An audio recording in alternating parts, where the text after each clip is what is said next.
இந்த கேஸை வச்சு தான் காஞ்சூரிங் மூவியவே எடுத்தாங்க. ஒரு குடும்பம் 10 வருஷமாக அதே வீட்டில் வாழ்ந்துக்கிட்டு இருக்கு. அந்த வீட்டில் அவங்களுக்கே தெரியாமல் சில அமானுஷ்யங்களான விஷயங்கள் நடந்துக்கிட்டு இருந்துச்சு. யாரோ அவங்கள அடிச்சிருக்காங்க, நகத்தால் வச்சு கீறி இருக்காங்க. அதுக்கான தடயம் இருக்கு. ஆனால் இதெல்லாம் யார் பண்ணா இப்போ வரைக்கும் மர்மமான கேள்வியாகவே இருக்கு. இதெல்லாம் எப்படி நடந்துச்சு? ஏதாவது அமானுஷ்யம் வந்து அவங்கள தாக்குச்சா?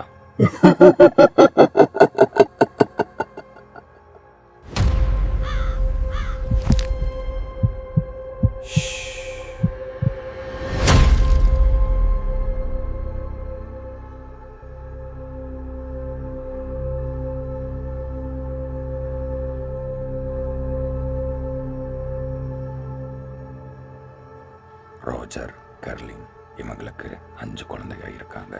இவங்க ரோடர் ஐலாண்ட்ற ஒரு பகுதியில் வாழ்ந்துக்கிட்டு வந்தாங்க. இது அந்த காலத்திலேயே ரொம்ப பழமையான வீடாக கருதப்பட்டுச்சு.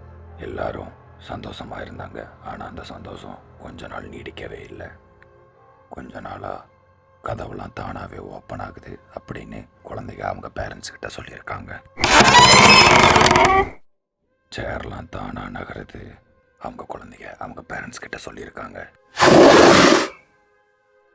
அதுவும் இல்லாமல் மேலே யாரோ நடக்கிற சவுண்டு கேட்குது அப்படின்னு அவங்க பேரண்ட்ஸ் கிட்ட சொன்னாங்க.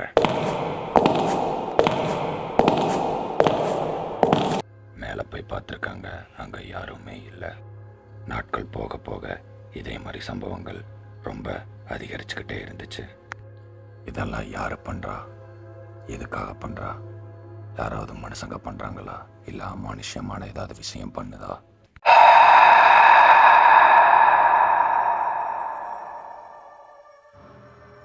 இந்த மாதிரி சம்பவங்கள்லாம் நடக்குதுன்னு பேரண்ட்ஸ் கிட்ட போய் சில்ட்ரன்ஸ் சொன்னாங்க. பட் அவங்க இதை எப்படி ஹேண்டில் பண்ணுறதுன்னு அவங்களுக்கு தெரியல. கேர்லின் யாரோ அவங்கள தாக்குன மாதிரி உணர்ந்தாங்க. உடம்புல அதுக்கேற்ற மாதிரி காயம் இருந்துச்சு. விசித்திரமான ஸ்மெல் வர்றதையும் அவங்க கொஞ்சம் கொஞ்சமாக உணர்ந்தாங்க. இந்த மாதிரி காயங்கள், இது போன்ற அமானுஷ்யமான விஷயங்கள்லாம் ரொம்ப அதிகரிச்சுக்கிட்டே இருந்துச்சு.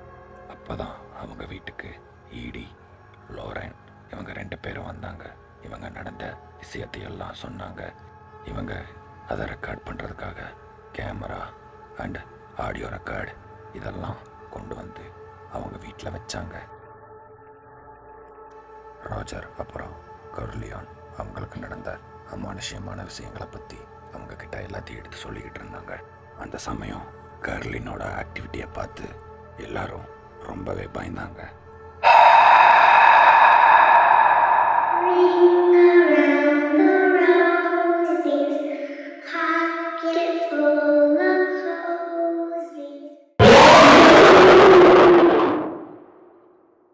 இந்த மாதிரி சம்பவங்கள்லாம் நடந்ததுக்கப்புறம் அவங்க அந்த வீட்டை விட்டு காலி பண்ணி போயிட்டாங்க.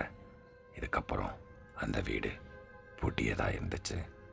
இதை பேஸ் பண்ணி அவங்க ஒரு புத்தகம் எழுதினாங்க. அந்த புக்கோட நேம் ஆண்ட்ரியா ப்ரௌன். அந்த புக்கை பேஸ் பண்ணி தான் காஞ்சூரிங் படமே எடுத்தாங்க.